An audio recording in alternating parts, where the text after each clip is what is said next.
Ahora me toca presentar al doctor Luis Gabriel Arango Pinto de la Universidad Pedagógica Nacional.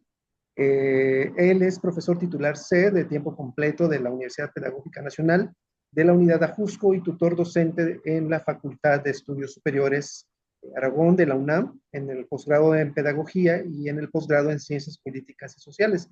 Es doctor en Ciencias Políticas y Sociales con orientación en Ciencias de la Comunicación por la UNAM, miembro del Sistema Nacional de Investigadoras e Investigadores del CECICID y autor de artículos y capítulos de libros sobre cultura digital, tecnologías y educación. Finalmente, ha participado en diversos programas de medios visuales, como la Feria de los Libros de la Radio de la UNAM, el noticiario, Interfaz de la Agencia Informativa de Educación en México, el programa de Sexualidad, Juventud y TIC, transmitido por TV UNAM, entre otros. Y pues bien, el doctor Arango nos va a presentar la ponencia titulada La comedia urbana picaresca y su representación del México popular. Adelante, doctor. Muchas gracias, Gabriel. Bueno, pues nuevamente buenos días aquí a quienes nos acompañan desde México. Buenas tardes también, desde luego, a quienes nos acompañan desde Francia, desde Perpiñán. Y bueno, aparentemente, fíjense que si uno ve el título de la comedia urbana picaresca, es un subgénero cinematográfico que se dio en México en los años 80. Entonces, aparentemente no tendría como mucho o nada que ver sobre todo con la presentación anterior, porque la presentación anterior sobre todo nos habla pues, de una película que es muy famosa en México de los años 30. Pero hay algo que dijo el doctor Filgueiras que a mí me llamó mucho la atención. Digo, ya no quise intervenir al cierre de su ponencia, sino más bien al inicio de la mía, porque si recuerdan, él habló mucho, o él habla mucho de estereotipos, ¿no? Y al final, dentro del cine mexicano, y me parece que este es un fenómeno que es pues a nivel mundial, porque el cine lo es un medio, ¿no?, de representación, pues la representación del mexicano o de lo mexicano siempre ha sido inherente al cine nacional. Y entonces, en esas películas, o en esa película concretamente de la que hablaba el doctor Filgueiras, que nos habla de ciertos estereotipos del indígena como algo abstracto, él decía, no es algo abstracto, que por eso es un estereotipo, solamente es la parte de un todo, ¿no? Y que no recoge evidentemente la diversidad cultural de México ni de cualquier país. Digamos que la propuesta de mi ponencia es justamente presentar este estereotipo de un mexicano que es urbano, que es popular, de las clases populares en México durante la década de los 80. Este cine fue muy famoso en esa década, aunque de repente no es tan conocido, sobre todo al exterior, porque las películas pues carecían de cierta calidad técnica o de mucha calidad técnica, de calidad argumentativa. No estamos hablando de los grandes directores, ¿no? Mexicanos.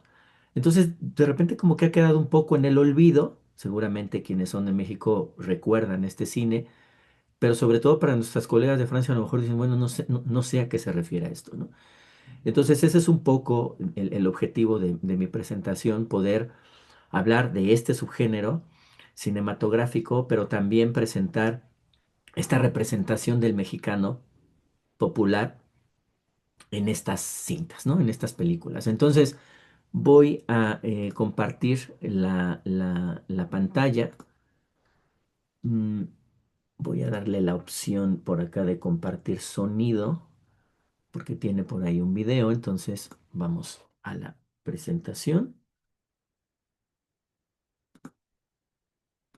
Y no sé si me indican si se ve adecuadamente. Sí se visualiza la presentación. Perfecto, muchas Sí, sí. gracias, Mary Pierre. Bueno, entonces la presentación lleva por título La comedia urbana picaresca y su representación en el cine, eh, su representación del mexicano popular en este, decíamos, subgénero cinematográfico. Entonces, básicamente nosotros como antecedentes, digamos, de este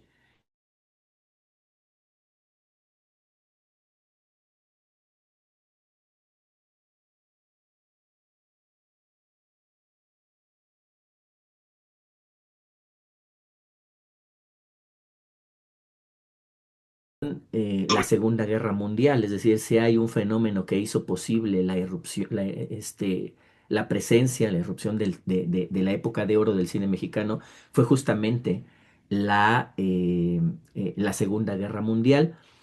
Y entonces, pues, ¿qué encontramos? Así como me pareció adecuado citar a este autor que es Alberto Ruiz Sánchez, que es un crítico no solamente del cine, sino de la cultura mexicana, de la literatura que él en esta frase que ustedes ven en la pantalla trata de sintetizar lo que encontramos en esta época de oro y en estas películas, que es lo más famoso del cine mexicano y que es muy internacional y que incluso va creando esos estereotipos hacia afuera, ¿no? Entonces dice Alberto Ruiz Sánchez, bueno, pues de lo que veíamos en esos años eran estos magueyes lánguidos, ¿no? Estas plantas, estos eh, eh, tipo cactáceas, ¿no? Que forman parte de los paisajes, ¿no? De México recreados en las películas. Entonces él dice, hay magueyes lánguidos, amores crepusculares al lado del agua, ¿no? Charros más machos que los de allá en el Rancho Grande, que es una película icónica también de 1936 de la época de oro. Todo lo que parecía ser un rasgo de lo nacional, ¿no?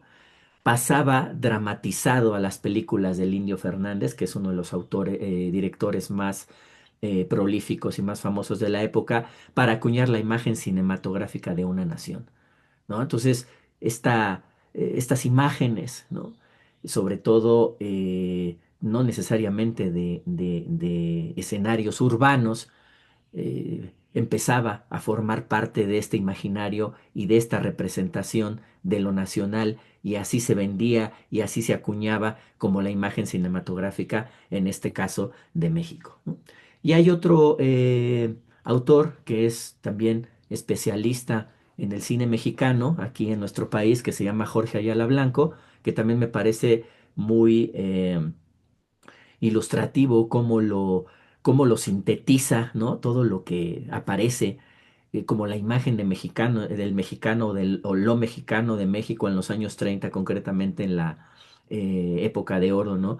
Entonces Jorge Ayala Blanco dice, bueno, pues básicamente estamos hablando de un mundo habitado destacadamente por jarritos de barro, jícaras policromas, o sea, toda esta folclorización que también el doctor Filgueiras mencionaba, ¿no? Repertorios de trajes típicos, vestimentas de mojiganga, ¿no? Estas fiestas alegres, bailables, sombreros descomunales, que es lo que también de repente forma parte, ¿no? De esta imagen estereotipada de lo mexicano hacia el exterior, zarapes, cintas decorativas en las trenzas, ritmos regionales, sones de mariachi, aguardientes, ¿no? Tequilas, orgullosamente mexicanos y coplas, ¿no? Emanadas del ingenio popular. En esta canción que de alguna u otra manera resulta un paliativo hacia digamos, hacia la tragedia y por eso el mexicano, además de llorar, canta, ¿no? Y entonces va haciendo la vida más llevadera. Entonces estamos hablando, ¿no? De estos estereotipos que han sido pues muy famosos a lo largo de la historia del cine, que es lo que quizás se conoce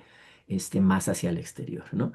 Entonces visualmente, bueno, pues aquí están dos de las películas de las que representan esta etapa primero en el cine nacional, que es Janitzio de 1935, de la que ya hablaba el doctor Filgueiras, su fotografía hermosísima, ¿no? Además, y la película que inaugura de alguna u otra manera la comedia ranchera y que es icónica también en la época de oro del cine mexicano, allá en el Rancho Grande de 1936, ¿no? Entonces, digamos que esto fue un poco lo que permeó en el cine mexicano durante buena parte de los años 30, incluso los años 40, pero justamente en los años 40 empieza a surgir buena parte de la producción cinematográfica nacional, en donde ya existe una representación de los entornos urbanos, ¿no? De la ciudad, del barrio. Y aquí yo pongo como ejemplo dos películas muy, también muy representativas, muy famosas, pero que además son opuestas. O sea, si algo tienen en común es esto, ¿no? Que en primer lugar es un cine urbano, es un cine que refleja o que representa cuestiones citadinas, cuestiones de la ciudad, y que al mismo tiempo trata, ¿no? Sobre ciertas narrativas que tienen que ver también con personajes urbanos, urbanos pero populares, o sea, de las clases menos favorecidas, ¿no? Refleja la pobreza, pero la construcción narrativa es muy, muy, muy diferente. En la primera película que ven del lado izquierdo de la pantalla, pues es muy conocida también, que es Nosotros los Pobres, de Ismael Rodríguez, de 1947, y en el caso de la imagen de la derecha, que es Los Olvidados, de Luis Buñuel, ¿no? Este director español que estuvo muchos años en México y que dirigió varias películas. Bueno, él tiene una película que se llama justamente Los Olvidados, que también es muy famosa, seguramente la conocen o la han visto, de 1950, pero digamos que el tratamiento narrativo es muy distinto, a pesar de que es cine de la ciudad y a pesar de que retrata historias de personajes de las clases populares. La narrativa es totalmente distinta, en las dos hay tragedias, ¿no? Pero en nosotros los pobres la tragedia es sobrellevada pues con el folclore también, con la música, con las coplas, un personaje como Pedro Infante, ¿no? Que es de estos actores cinematográficos también de los más representativos en la historia del cine nacional. Y por otro lado, la historia que narra o que cuenta la película de Los Olvidados, pues es una película que es muy cruda, ¿no? En cuanto a lo que puede suceder en infancias y adolescencias desprovistas de privilegios, donde hay mucha pobreza, donde hay conflictos, y refleja una crudeza, digamos, muy, muy, muy particular. Pero ya estamos, digamos, en los años 40, en donde el cine de la ciudad se empieza a gestar, lo cual pues va a llegar para quedarse, porque también coincide con la época de crecimiento urbano, ¿no? En los años 40 y en los años 50 también en nuestro país. Entonces, de alguna u otra manera, el cine va reflejando, ¿sí? Ciertas condiciones contextuales que suceden en México. Le decía yo hace un momento, la comedia ranchera en la época de oro es resultado o es un reflejo de la Segunda Guerra Mundial, ¿no? Porque México se vio favorecido en la producción cinematográfica. Estados Unidos, Hollywood, están preocupados en otra cosa, evidentemente, y entonces eso hizo que la industria nacional se impulsara, ¿no? Igual cuando hay los procesos de urbanización, de crecimiento de las ciudades, de aumento de la población, eso también se va reflejando en, pues, en la misma producción cinematográfica. Entonces, esta es una idea que es transversal, digamos, a toda mi presentación y que tiene que ver con teoría del cine y con teoría de comunicación, pues que finalmente nada responde, o más bien al revés, todo responde a su contexto. No hay nada que no responda, ¿sí? A a las condiciones contextuales, a las condiciones de producción, de difusión y de consumo mediático, en este caso las películas. A todo lo que vemos en la pantalla, al final de cuentas, tiene que ver con un contexto. Entonces, lo que les voy a proponer más adelante es y cuál fue ese contexto de los años 80 que hizo posible esta imagen del mexicano, ¿no? Que se presentó en aquellos años, ¿no? Entonces, en los años 40 empieza con auge este cine de la ciudad y en los años 60, no, perdón, en los años 70 viene un fenómeno muy importante dentro de la industria nacional, que fue algo que se conoció como la estatización del cine mexicano. ¿Qué fue la estatización del cine mexicano? Pues como su nombre lo indica, un apoyo, digamos, sin precedentes a la industria nacional. Es decir, el cine tomó en sus manos buena parte, ¿sí? De la producción, de la circulación, de la exhibición en el cine mexicano. Entonces, los apoyos, los subsidios, los apoyos gubernamentales iban y venían, ¿no? Se impulsó, porque ya existía desde la época de oro, pero se impulsó con más fuerza un banco cinematográfico. El mismo Estado tenía productoras, ¿no? O sea, invirtió y tenía sus propios medios, sus propias casas productoras. Y entonces eso hizo que la producción también se, este, se creciera, ¿no? Y ese es el antecedente de los años 80, evidentemente, ¿no? Entonces, como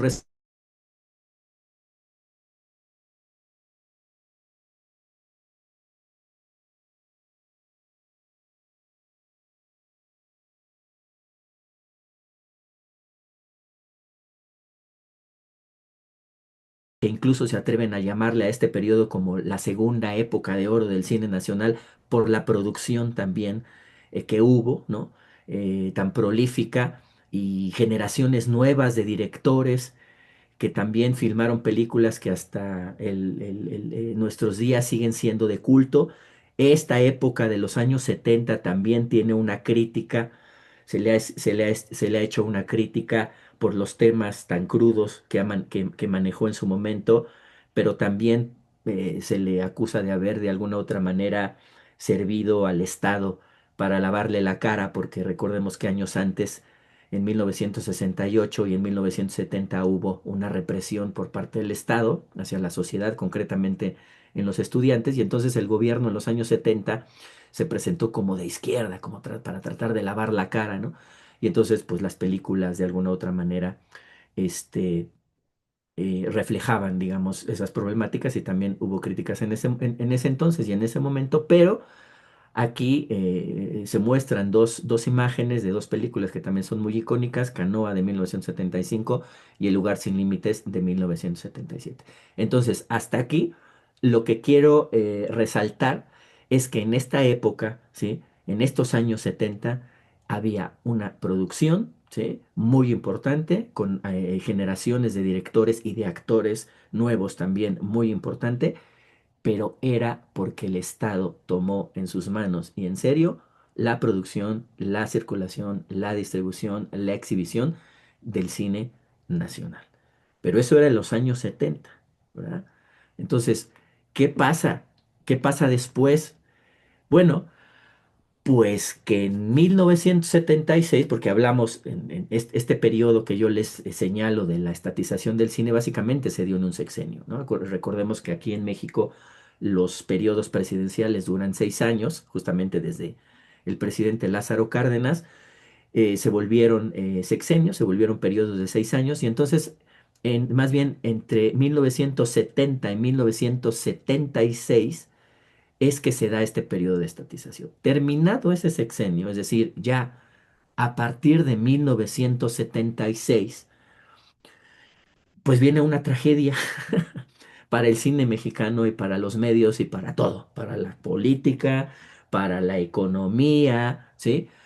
Porque bueno, entra un presidente de México de nombre José López Portillo, y entonces con ese presidente viene una crisis económica muy fuerte, ¿sí? Una crisis en los precios del petróleo, los precios se desploman, que durante muchos años ha sido la base o buena parte de la base de la economía en México, la inflación altísima. Entonces, obviamente, en ese contexto de crisis económica y de desplome, pues el cine no se consideró, obviamente, prioritario. Entonces, lo que se había construido en el periodo anterior, en el sexenio anterior, de apoyos, de subsidios, del banco cinematográfico, de las productoras, pues eso se tiró por la borda porque no había los recursos, ¿no? Para seguir sustentando una política estatal de apoyo al cine. Y entonces el cine ya no se consideró prioritario, ¿no? Por esa crisis económica. Pero además de la crisis económica, hubo nepotismo. O sea, el presidente nombró a su hermana como la directora de un organismo encargado de gestión de los medios que se llamaba Radio, Televisión y Cinematografía. Y entonces, pues la gente a su alrededor, ella misma incluso, pues cometieron muchos errores, no tenían la experiencia necesaria, y entonces la producción nacional empezó a decrecer, se vino abajo. Y entonces el cine cayó en manos privadas, ¿no? O sea, el cine pasó de ser parte del Estado mexicano, de la producción por parte del Estado, a producción pues de privados, ¿no? De la iniciativa privada. Entonces, en ese contexto, hay un cine que empieza a florecer, estamos hablando, ahorita estamos en los años 70, hay un cine que empieza a florecer que es pues el famoso cine de ficheras, ¿no? ¿Qué son las ficheras? Bueno, pues son mujeres que trabajan en los centros nocturnos, que trabajan en los cabarets y que obviamente pues les cobran a los clientes por tomarse una copa con ellas, por bailar con ellas y por eventualmente pues también tener relaciones sexuales, ¿no? Entonces en los años 70 empieza a florecer este cine de ficheras, ¿no? Que es el antecedente de la comedia urbana picaresca de los años 80. Vean los años, estamos hablando de estos años del 74 con una película que es de las más representativas o icónica de este género, ¿no?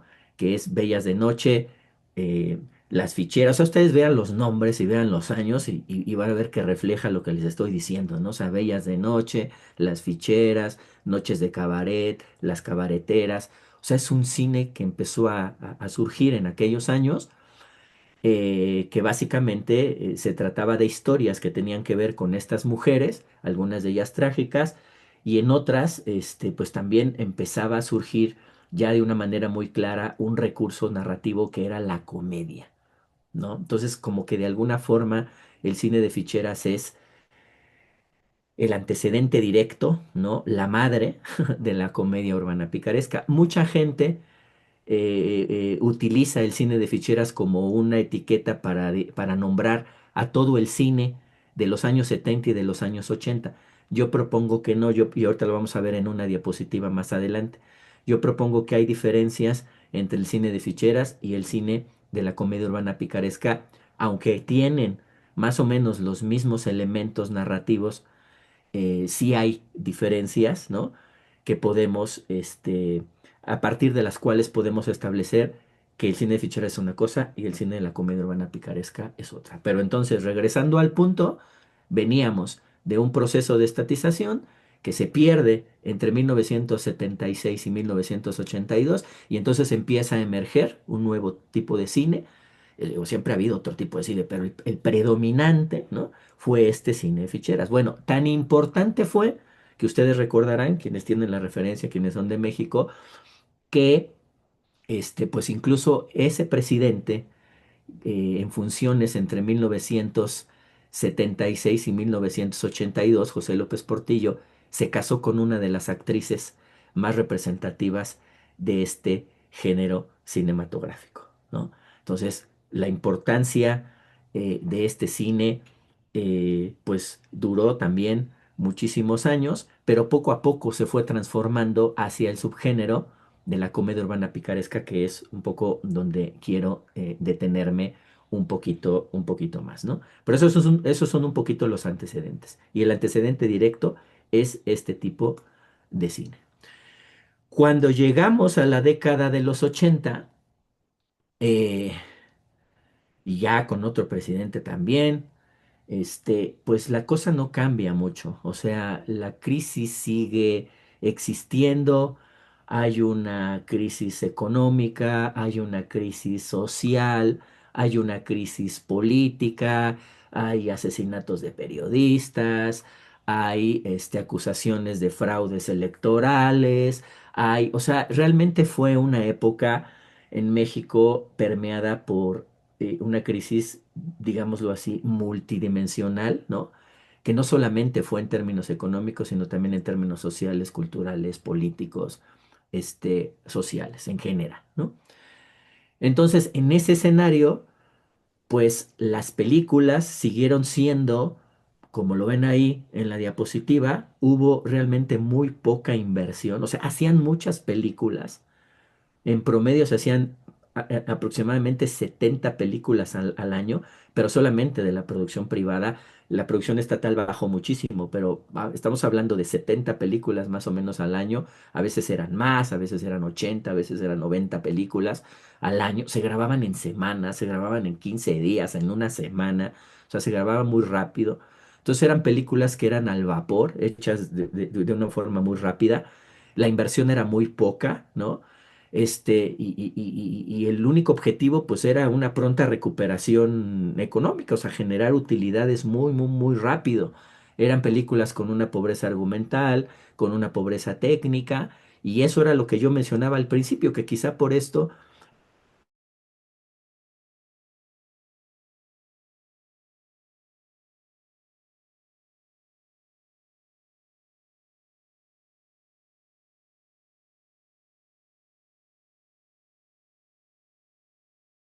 mantuvo a la industria mexicana, la industria cinematográfica nacional, pues durante una década, ¿no?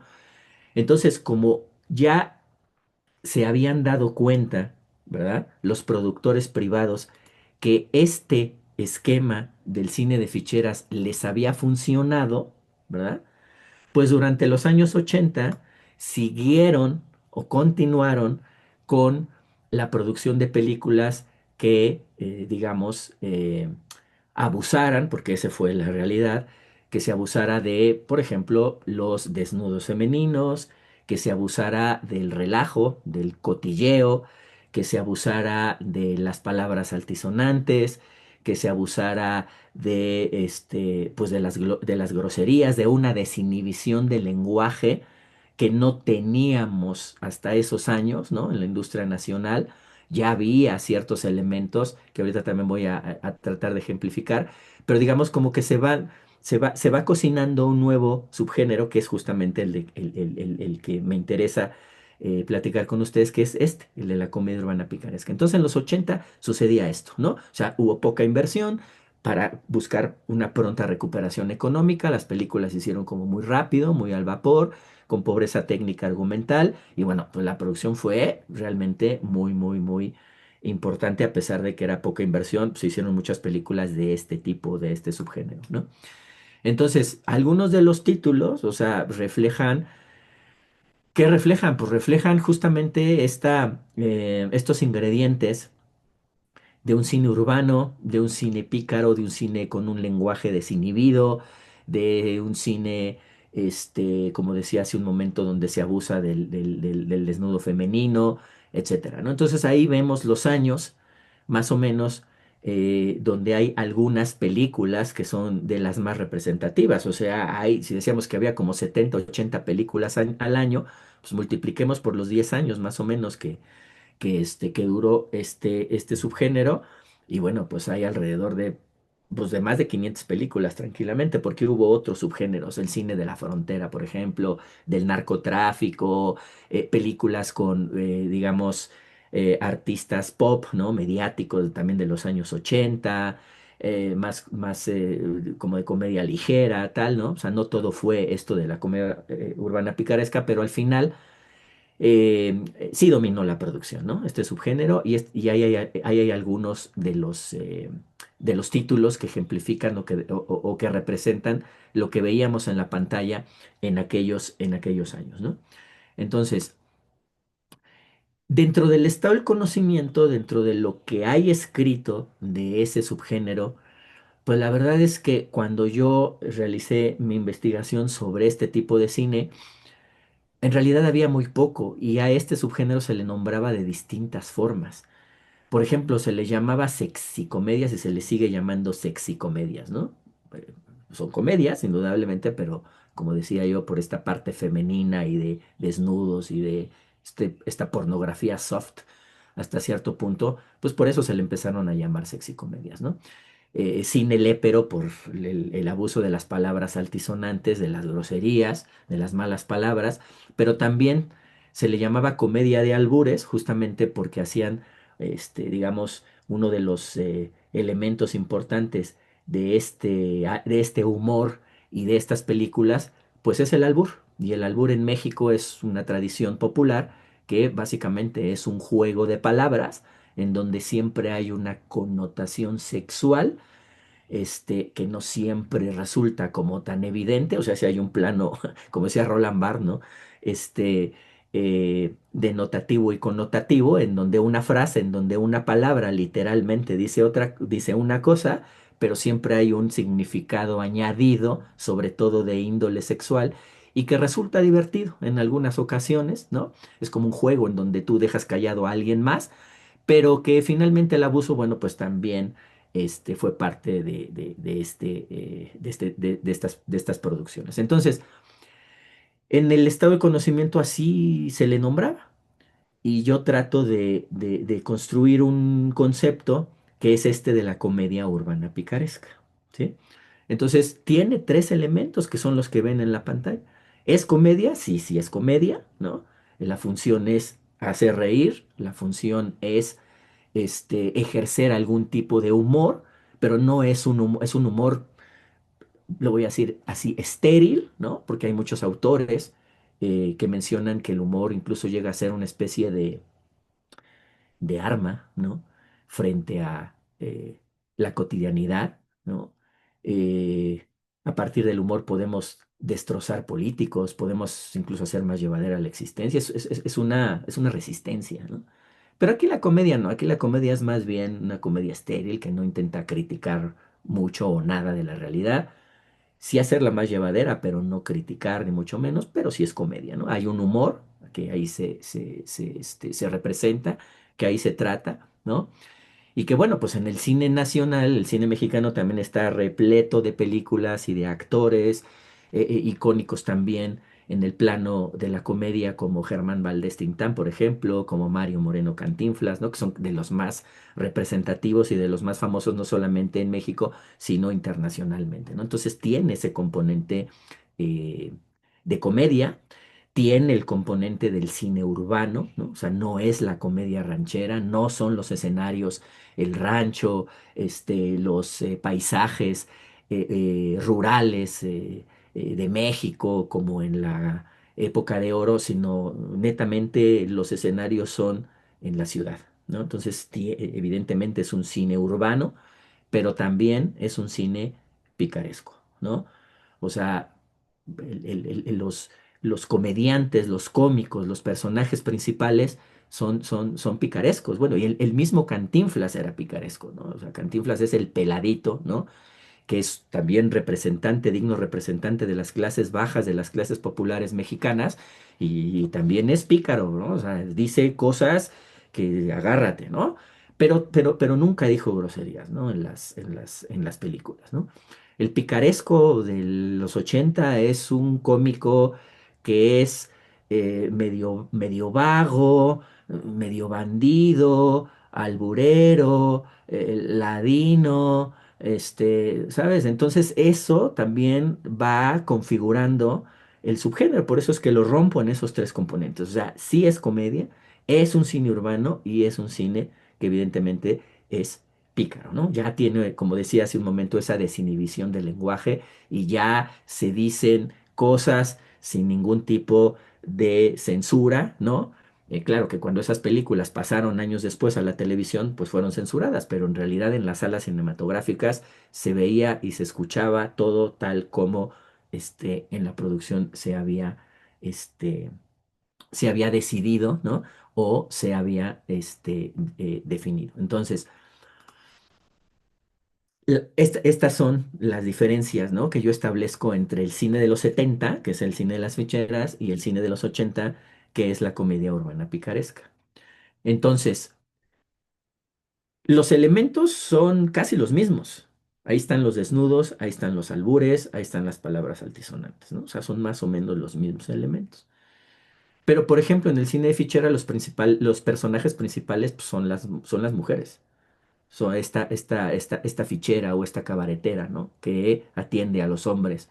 Entonces aquí la figura femenina está al centro, ¿sí? Y está rodeada de cómicos, pero quien lleva la línea argumental es la figura femenina. En la comedia urbana picaresca, los personajes principales pues, son los cómicos, que son los que están al centro, rodeados de chicas, ¿no? Y ya no es esta fichera o cabaretera, sino más bien los cómicos ejerciendo oficios urbanos populares, ¿no? El que arregla los coches, ¿no? El que trabaja en un taller mecánico, el que maneja una lancha en Acapulco, ¿no? Para que los turistas se suban y los paseen, y los pasee, el personaje que trabaja en una tortería, ¿no? Que es O sea, bueno, en México las tortas son, este, como sándwiches con un tipo de bollo como muy particular. Entonces, el que despacha, el que las vende, el que las hace, ese es el tortero, ¿no? Entonces, todos los oficios urbanos, mecánicos, torteros, taxistas, mecánicos, ¿no? Son quienes llevan la línea argumental, ya no las mujeres. Las mujeres son un recurso que está ahí alrededor, ¿no? De los cómicos. Y el último, o la última diferencia es que, a pesar de que tanto el cine de ficheras y la comedia urbana son o se realizan en entornos urbanos, el escenario en el cine de los 70, el de las ficheras, es el cabaret, ¿no? Es el centro nocturno, es el antro. Y en la comedia urbana picaresca los escenarios son el mercado popular, los pequeños negocios, las calles, ¿no? En general. Entonces ahí hay una diferencia que es la que yo establezco. Ahora, recordemos o regresemos al nombre de la presentación, que es la representación del mexicano popular en el cine de los 80. Yo lo sintetizo en un estereotipo de 3 dimensiones, haciendo alusión nuevamente a las palabras del doctor Filgueiras cuando hablaba de los estereotipos. Es un estereotipo en 3 dimensiones. Ahorita vamos a ver algunas imágenes de algunos videos. Imágenes del mexicano relajiento, el mexicano chingón y el mexicano caliente. ¿Cuál es el mexicano relajiento? El mexicano relajiento es el que se la pasa todo el tiempo en el cotilleo, en el relajo, en el cotorreo, como decimos también aquí en México, ¿no? Es un mexicano urbano popular que en las películas no, no sufre, ¿no? Las consecuencias de la crisis, no estamos hablando de los 80 y ya hice alusión a ello, sino que el relajo es lo que hace que la vida sea más llevadera, ¿no? Hay una película, por ejemplo, que se llama Las movidas del Mofles, en donde es un grupo de mecánicos. Entonces los mecánicos tienen su taller, hay escenas de ellos, que trabajando en el taller, siempre están bebiendo, siempre están con las muchachas, siempre están en el relajo total, en el cotilleo digo, total, ¿no? Hay un filósofo mexicano que se llama Jorge Portilla, que tiene un libro que se llama justo Fenomenología del Relajo. Y él lo que dice es que el relajo, y también hay autores que coinciden cuando hablan del humor, es como una puesta entre paréntesis de la cotidianidad, ¿no? Dice Jorge Portilla, el relajo es una puesta entre paréntesis de la cotidianidad. Echamos relajo para olvidarnos de que tenemos que ir a trabajar, de que no tenemos dinero, de que tenemos que pagar la renta, el alquiler, lo que sea, ¿no? Entonces el relajo es eso, ¿no? Echar relajo para desconectarnos del mundo, ¿no? Claro, pero eso es en la realidad, porque cuando acaba el relajo, la cotidianidad nos vuelve a agarrar, ¿no? Nos vuelve a coger, nos vuelve a tomar en sus garras, ¿sí? En la película no, en la película el relajo es perenne. Entonces imagínense, ¿no? A los mexicanos, de las películas en el relajo, en el cotillo permanente. Entonces ese es el estereotipo, esa es la imagen que se proyecta de un mexicano que siempre está en el relajo, que no sufre, que siempre está tratando de hacer la vida más llevadera, ¿no? Es un mexicano chingón, o por lo menos así se presenta, o así se quiere presentar, ¿sí? Chingón en México, pues, se refiere a alguien que es, pues digamos que tiene cierto éxito, ¿no? Que es fregón, que sería otra acepción o otro, sinónimo, ¿no? Es alguien que ejerce a lo mejor un poder sobre otra persona, ¿no? Entonces el mexicano chingón es el que te gana en este juego de palabras que es el albur, el que te deja callado. El mexicano chingón es chingón porque tiene muchas mujeres, ¿sí? O sea, es exitoso, no es un perdedor, ¿no? Con las mujeres. Es chingón porque tiene mujeres. Es chingón porque sabe jugar el juego del albur, el juego de palabras con esta connotación sexual, ¿no? Es chingón porque es machista. En estas películas hay un sesgo machista muy importante, ¿sí? Y a la mujer se le denigra mucho. Entonces es un mexicano chingón porque ejerce una violencia sobre la mujer, se la chinga, ¿sabes? O sea, es machista y ejerce un poder sobre la mujer. Claro, la realidad se lo chinga a él, pero él se chinga a la mujer y a todo mundo, ¿no? Entonces es un mexicano que se cree, que se siente, porque en realidad no lo es, ¿no? O sea, es chinga per chinga por la realidad, ¿no? Es también como una especie de salida, ¿no? sintética hacia la cotidianidad. Ah, bueno, pues yo me desquito, ¿verdad? Yo sufro, ¿sí? Y entonces me desquito, ¿no? Y el mexicano caliente. El mexicano caliente es el mexicano, este estereotipo del mexicano urbano popular rodeado por mujeres, ¿no? Todo el tiempo está rodeado por mujeres. Son personajes, decía yo, urbanos, ¿sí? El que vende las tortas, el mecánico, el que maneja la lancha, el que sirve el pulque, esta bebida popular mexicana, ¿no? De orígenes prehispánicos, el que sirve el pulque en la pulquería. Y entonces son como especies de antihéroes porque no son ahorita los van a ver para quien no los conoce, ¿no? Las imágenes y los videos, no son los galanes estereotipados de que siempre hay en el cine, en todos lados, ¿no? O sea, el galán bien parecido, fuerte, que los hubo también en México, indudablemente, pero que acá no. O sea, no tienen esta figura. Por eso yo digo que son incluso antihéroes, ¿no? Que son estos mexicanos populares, urbanos, pero que tienen mujeres, ¿no? O sea, como un harén, ¿no? Entonces no es este clásico seductor. Recuerdo mucho la lectura y el libro de Kierkegaard, ¿no? Este filósofo que habla en el diario del seductor, justamente, ¿no?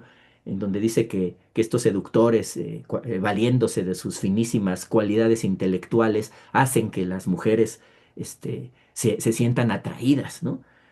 Y bueno, pues aquí con estos personajes hay cualquier cosa menos finísimas cualidades intelectuales. O sea, en realidad no hay nada. O sea, es un chiste, pues, ¿no? O sea, las personas no denotan ningún tipo como de atractivo, pero eso sí, tienen a las mujeres que quieren, ¿no? Hay una película, por ejemplo, ahí que se llama Un macho en el salón de belleza, que es un macho, ¿no? Mexicano pero que se disfraza, ¿no? Se hace pasar por una persona de la comunidad LGBT, de gay, se pone una peluca, ¿no? Y entonces atiende a las mujeres, ¿no? Entonces está lleno de clientas porque tiene buena mano y entonces todas están muy contentas con cómo les hace el peinado, les tiñe el pelo, les hace un montón de cosas ahí, ¿no? Entonces las clientes están como muy contentas por eso, ¿no? Pues es un macho disfrazado. Y entonces, este, las mete ahí a un cuarto, ¿no? Las forma, entonces como un harén, decía, ¿no? Como que tiene una fila, ¿no? De veinte mujeres y las va metiendo una por una, ¿no? Entonces salen todavía más contentas, o sea, imagínense, ¿no? Salen todavía más contentas porque además de atenderlas, ¿no? Las atiende de otra forma, ¿no? Sexualmente hablando. Y entonces salen y se empiezan a contar, ay, manita, es macho, ¿no? No es gay, es macho, ¿no? Y con más, enjundia, con más ímpetu se forma, ¿no? Para que sean atendidas. Y entonces tú dices, bueno, ¿de qué se trata, no? O sea, es una figura muy, muy chusca, digamos, en este sentido, pero esos son justamente los estereotipos, ¿no? El mexicano relajante es el mexicano que relativiza la realidad todo el tiempo, ¿no? Que no tiene que sufrir porque todo el tiempo es relajo, porque todo el tiempo es cotilleo. El mexicano chingón que ejerce una influencia, que se siente valiente, pero que en realidad en muchos momentos es un cobarde, es un pusilánime, y el mexicano caliente que se cree un seductor, pero que en realidad no lo es, ¿no? Entonces, esa es un poco la imagen, ¿sí? Ese es el estereotipo del mexicano que se proyecta o que se proyectó durante una década en el cine mexicano. O sea, fue toda una década de ver esto, ¿no?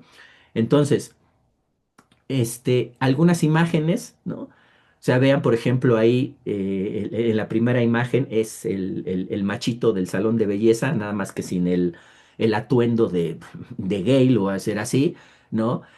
Y está como en los escenarios que yo decía, ¿no?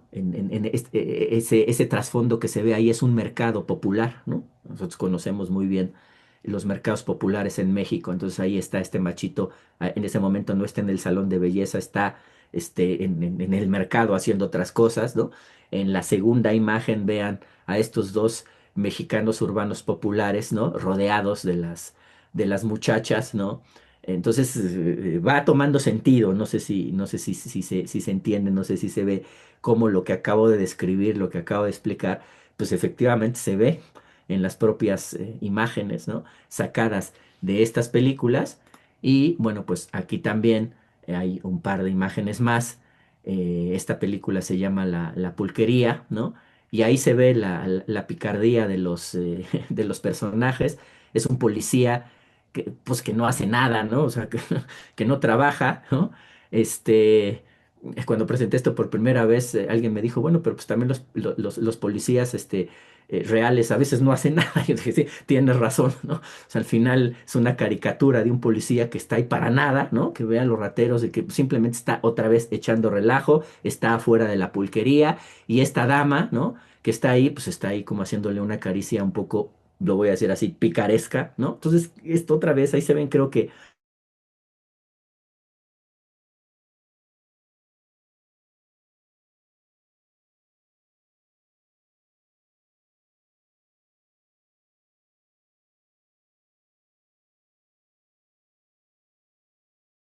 bueno, pues ahí no se alcanza a ver como tal el taller mecánico, pero sí se ve una vecindad, ¿no? Se ve una de estas, este, modos en que las personas de los estratos populares habitan, ¿no? Son como multifamiliares, pero de clase baja. Se ven ahí se ven ahí las escaleras, se ven, me parece, ahí atrás ropa ahí tendida, ¿no? Afuera en el patio.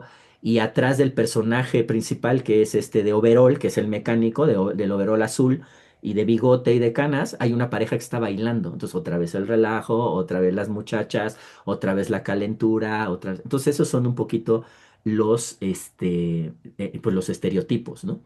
Ahora, como balance final, y voy a cerrar con un video, pues este cine mantuvo a la industria mexicana durante toda una década, ¿no? Las clases populares atiborraron las salas. O sea, sí fue un cine que generó muchas ganancias porque de alguna u otra manera las personas de estos estratos populares se vieron representadas. O sea, cuando los productores privados dijeron, ah, el cine ya es nuestro, pues vamos a meter, este, vamos a atiborrar de gente a las salas, vamos a llenar las salas de gente. Ah, pues, ¿qué haremos? Pues vamos a poner personajes que sean como ellos, ¿no? Estereotipados, pues son como ellos. Vamos a poner albures, que causa mucha risa. Vamos a poner mujeres desnudas. Vamos a poner. Entonces las salas se llenaron. Y la clase media o las clases medias pues, se ahuyentaron. Ya a principios de los 90 empezó a cambiar la cosa, ¿no? Pero ese fue el balance, ¿no? Las clases populares se vieron representadas en la pantalla, ¿no? Los mecánicos, los taxistas, pues, eran los que iban a ver las películas. Pero las películas funcionaron como un paliativo ante la crisis de la realidad. Otra vez, los años 80, crisis económica, crisis política, crisis social. Y entonces ir al cine se volvió un paliativo, ¿no? Es lo que dice Edgar Morán en este libro del cine o el hombre imaginario, ¿no? O sea, ahí se constata esa idea. O sea, el cine no atrofia el pensamiento por más estúpidas que sean las películas, ¿no? Lo dice así, ¿no? Este, una película estúpida es mejor que una novela estúpida porque tú estás viendo y porque las ensoñaciones están al máximo y el pensamiento no se atrofia, aunque sea productos estandarizados y de baja calidad, como dice Adorno y Horkheimer en la industria cultural, ¿no? Cuando hablan de las industrias culturales, dicen, pues esto atrofia el pensamiento, es carente de significado, así lo dicen textual. Entonces Edgar Morán dice, no, o sea, el cine, aunque sean películas estúpidas, hay ensoñaciones y hay identificaciones, o sea, la persona se mete en la película o saca a los personajes y y los integra, ¿no? A su propia vida. Entonces imagínense a los mexicanos urbanos populares de los años 80, los reales, sufriendo crisis, ¿no? Social, económica y viendo, ¿sí? En una pantalla cinematográfica totalmente, eh, cómodamente sentados o medianamente cómodamente sentados como haya sido, que los cines eran malitos en algunas ocasiones, ver cómo los mexicanos del celuloide hacían cosas que ellos no podían hacer. Los mexicanos reales tenían que trabajar y tenían que regresar a la cotidianidad y se les pagaba mal. Los mexicanos del celuloide ni trabajaban. Todo el tiempo estaban tomando, todo el tiempo estaban con las mujeres. Entonces imagínense, ¿no?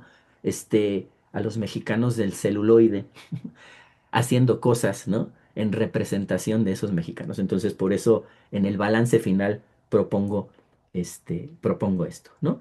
Y ya para finalizar, pero no sé, Gabriel, Tere, si hay tiempo para un reel de 5 minutos. No sé.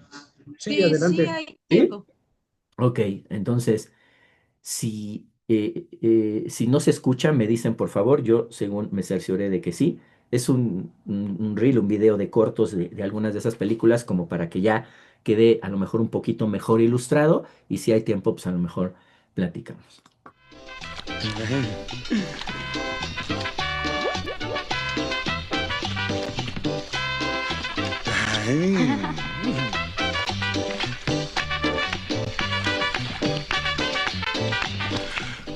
¿Por qué no le das un besito al de abajo? Tranquila, yo le enseño. A ver. ¡Profesor! Si me saca el dedo, ¿me hundo? No, no, no. A mí ni me calles, ¿eh? Esto no te lo voy a perdonar nunca, Adriana. Un momentito. ¿Cómo sabe su nombre? Bueno, la verdad, yo no sé cómo se llama. Lo que sí, que le veo la cara como de Adriana. ¿Ese es? Luego, su ropa como de Adriana. Ándele. Luego, las chichis como La de Adriana. chichi. Así que le conoce todo. ¡Defiéndase! Está bien. Pero quiero que sepas que este pleito va a ser entre dos hombres. Eso es. Chíngueselo, compadre. Claro.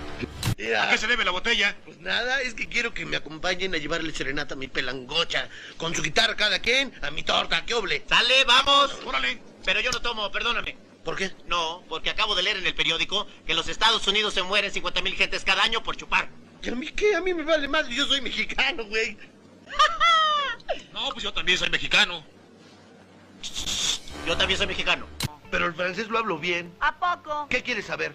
¿Ah, sí? Sí. A ver cómo se dice silla. Le sillé, Mesa, le mesé, papá le papé, y mamá. le vamos a dar la vuelta al parque. Órale. Oye, ¿y dónde naciste? En Inglaterra. Nada más que el avión en que veníamos se cayó aquí y tuve que aprender el idioma de ustedes. Pero soy de allá. No, hombre, desde niño era yo, pero chido de madre. ¿Cómo estaría de bonito que mi nana en vez de darme pecho me daba las nalgas?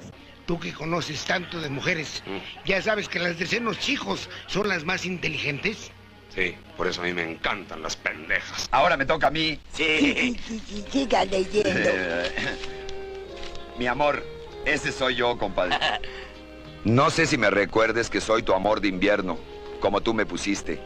Soy la chava de la colonia del Valle. Me llamo Linda, pero tú me decías lindísima. ¿Ya te acordaste, cabrón? Ese también eres tú, compadre. Pues ya me acordé. Entre tantas paisanas resbalosas a las que enseñaste a bucear, soy la más fiel a tu recuerdo. El día que vengas por acá, todas mis pinches amigas se van a querer acostar contigo. Bueno, es que una de sus amigas ya me la buceé. Bueno, ¿te sigo leyendo? ¡Sí! Ay, ¿te diste cuenta cuando me dio? Ahora sí ya nos llevó la chingada. Tú y tus pinches ideas, tontón. Yo siempre he querido cogerme un enano y no me voy a quedar con las ganas. Momento, señor, que mi amigo no viene solo, ¿eh? Pues a los dos les doy.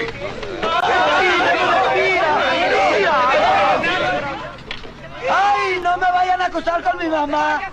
Espérame, cabrón. ¿Qué horas son estas de llegar? Es tardísimo. ¿Dónde está la bicicleta? ¿Dónde está la bicicleta? ¿Es a mí? Es a ti. ¿Dónde está la bicicleta? ¿Se acuerda que usted me mandó a entregar un pedido en la calle de Durango 1222? Iba yo en la bicicleta cantando, porque ya ve que soy alegre. Iba cantando esa de... Papi, con cambamba. Dime dónde está. ¿Dónde está? Dime dónde está. En la delegación. Me detuvieron los policías, ahí la dejé, pero no hay pedo, ya ve que son honrados.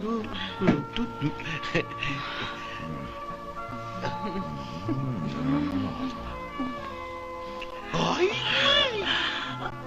¿Qué huele, pinche Roberto? ¿Qué estás haciendo aquí? ¿Tú qué crees, güey? ¡Te estoy hablando! ¿Qué estás haciendo aquí? Bueno, ¿quién es ese pinche trompo tamaulipeco? Él es uno de mis novios. Oh, no, yo soy Juan Camaney. Bailo tango, masco chicle, pego duro, tengo viejas de un montón. Soy tu ex amigo. Esta dama a la que dejaste toda babeada de la cara es mi vieja. Y yo soy el que te voy a partir tu madre. Párate. Un momentito. ¿De veras me conoces? Sí, Pero después del chingadazo que te voy a poner, no te va a reconocer ni tu pinche madre.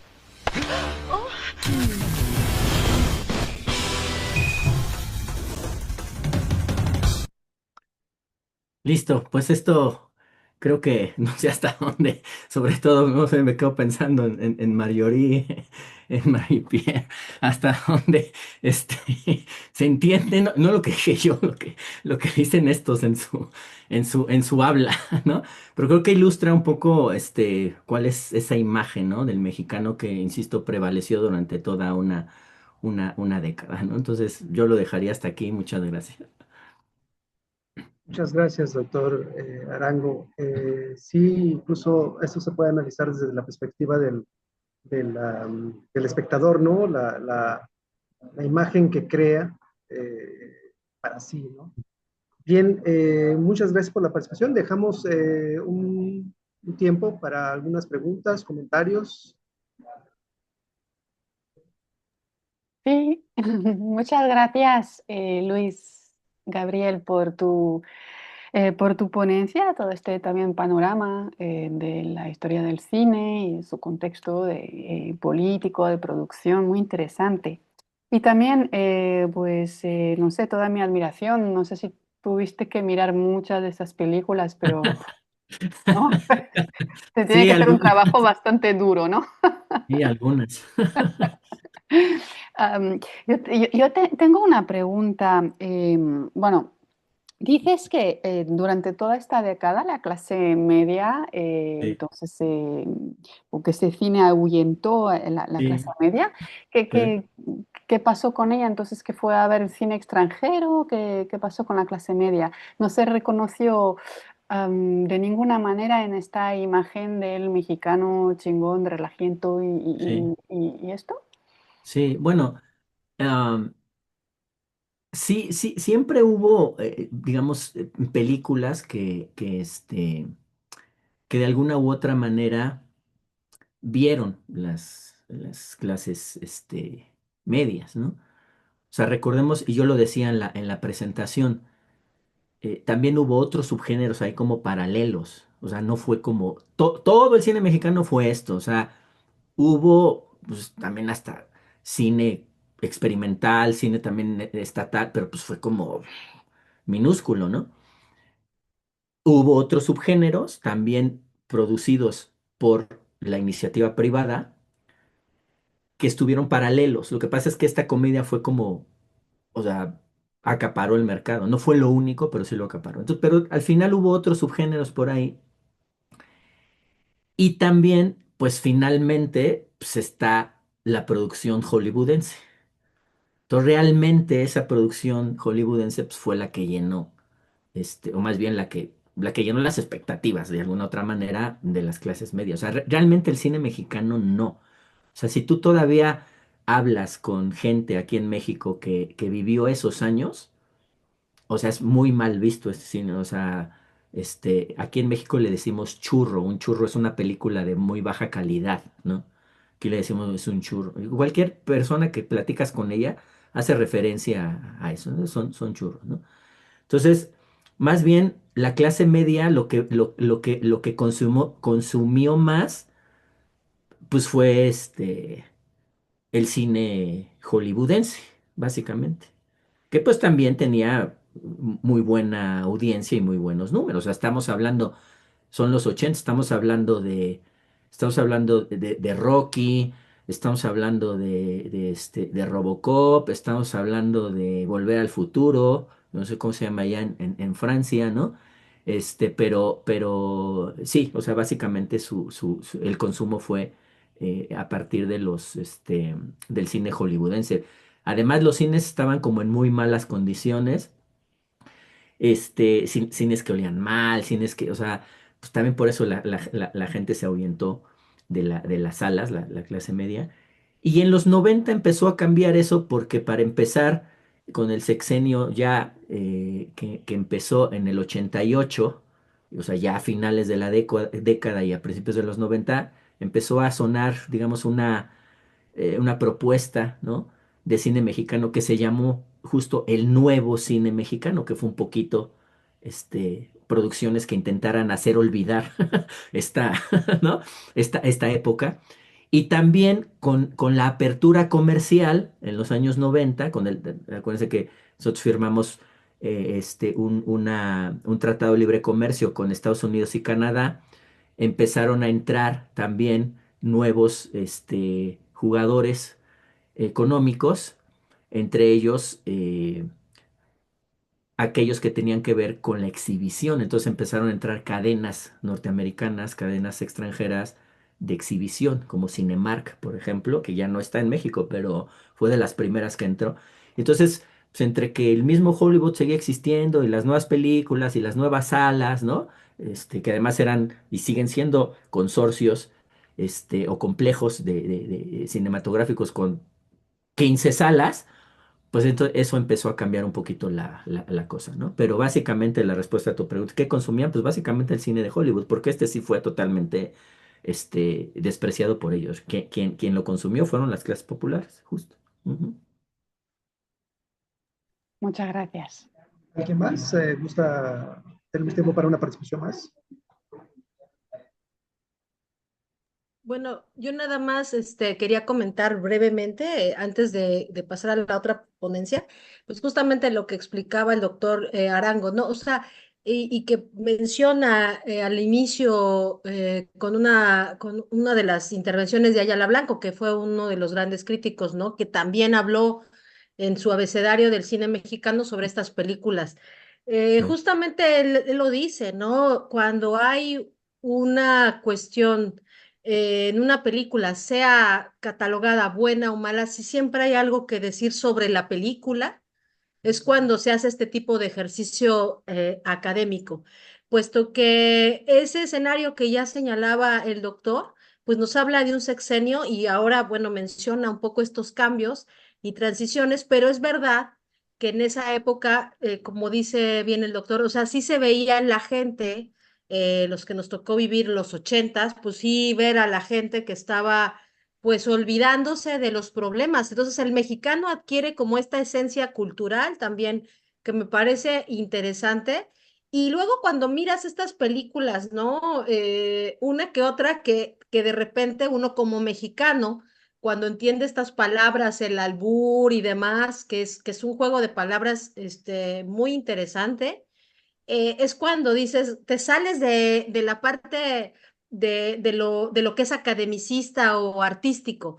Entonces, el ocio también está justificado, ¿no? Dentro de la teoría del entretenimiento, el ocio también sirve para, pues, o sea, como lo decía una de las teorías, los usos y gratificaciones en los medios, o sea, utilizo ese medio para entretenerme, para mirar otras cosas, ¿no? Entonces yo creo que si bien es cierto, como dice el doctor, es una época en la que son nulas y de hecho recordé un poco, ¿no? ¿Dónde entra Lola la trailera? Por ejemplo, Lola la trailera era un personaje femenino de una mujer que Sí. era como una mujer maravilla mexicana, o sea, si uno busca, era Lola, una mujer grandota, alta, blanca, y que la veías con sus metralletas y, o sea, yo decía, ¿cómo le hace esa mujer? O sea, es otro tema de la mirada Así es. de lo femenino, ¿no, doctor? Sí, sí, sí, sí, sí. Pensando, ¿no? En esto, ¿no? Entonces, bueno, y además,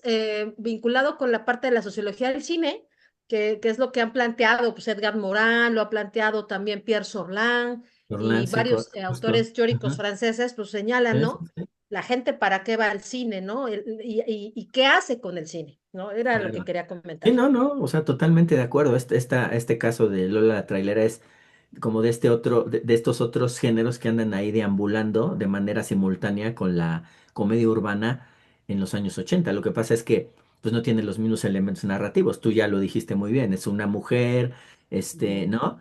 Empoderada, que hasta cierto punto ejerce el mismo machismo, ¿no? Pero como mujer, o sea, es Sí, una figura de machismo, pero en mujer, que maneja un tráiler y que golpea a hombres y que trae su metralleta y que, o sea, es como el mismo machismo, ¿no? Pero en mujer, sin tanta comedia como como sí, con estos otros, o sea, sí es como diferente, pero al final, o sea, me parece que hay diferencias entre los distintos géneros, pero una de las cosas que son transversales, por un lado es, por lo menos entre la comedia urbana y este ejemplo que mencionas, es esta parte como del machismo, y número dos, lo que pasa es que aquí es en una mujer, y número dos es el asunto de el vínculo que haces con la teoría de la comunicación y la teoría del cine, ¿no? O sea, a mí me maravilla cómo justamente a partir de autores como los que ya señalaste, ¿no? Como Pierre Solán, como Edgar Morin y como otros que son,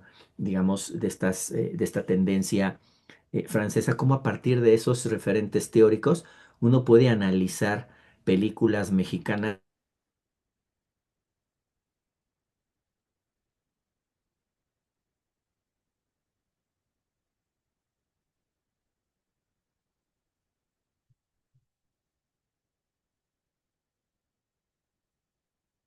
Un carpintero, ¿no? También era de los estratos populares. Y entonces verlo cómo canta y cómo sobrelleva también la tragedia, ¿no? Se le muere un niño, o sea, y entonces eso, ¿no? Las clases sociales se ven representadas y eso es un fenómeno mediático muy interesante, eh, o sea, global, ¿no? Y bueno, pues obviamente totalmente contemporáneo y lo seguirá siendo por mucho tiempo, ¿no? Porque justamente una de las características de las industrias culturales es eso, que nos interpretan, nos saben interpelar, Sí, saben qué nos gusta, qué nos atrae, a qué le tememos. Y todo eso son insumos que van directamente hacia los productos o los contenidos culturales y por eso los vemos, ¿no? En realidad. Entonces sí, me parece una muy buena observación sí. de tu No, pues parte. gracias, Gracias. Gabriel, no, al contrario. Pues sí, Muchísimas gracias, doctor Luis Gabriel, por la participación. Y bueno, vamos a continuar como última ponencia del día